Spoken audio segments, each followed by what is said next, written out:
In a time long ago, on the dusty plains of the Old West, there lived a young woman named Eliza Carter. Life for Eliza was harsh and demanding. Her family's farm sat on the edge of a small settlement where rain was rare, and the working sun beat down on the fields from dawn until dusk.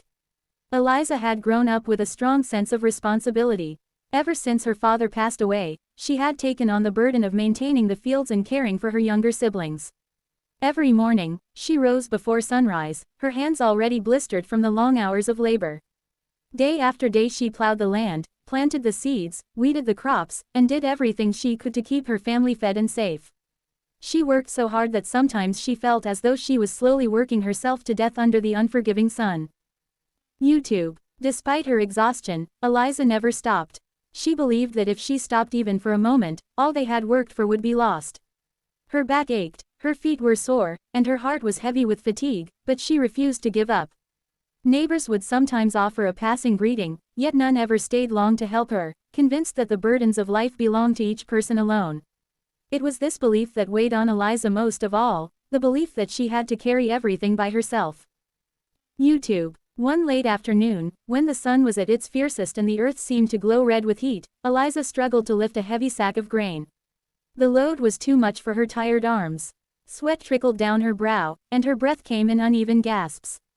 Just then, a stranger approached from the edge of the fields.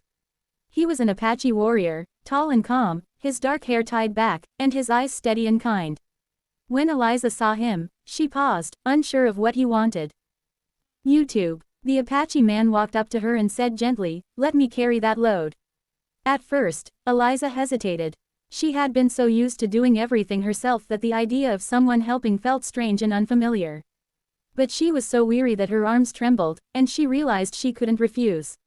With a humble nod, she handed him the heavy sack. YouTube. As they walked together toward her home, the burden lifted from Eliza's shoulders felt like more than just the grain, it felt like hope. The Apache man didn't just carry the physical load, he carried her worries a little, too. Along the way, he shared simple wisdom about life and strength, that no one is meant to face every hardship alone. It was a lesson Eliza had never truly learned before. Slowly, she began to understand that asking for help was not a weakness, but a sign of courage and connection. YouTube. By the time they reached the farmhouse, Eliza felt lighter, not just in body, but in spirit. She thanked the Apache man with heartfelt gratitude. From that day forward, she continued to work hard, but she also learned to accept support from others. Whenever a neighbor offered a hand, she welcomed it. And whenever she saw someone struggling, she remembered what it felt like to have her burden shared.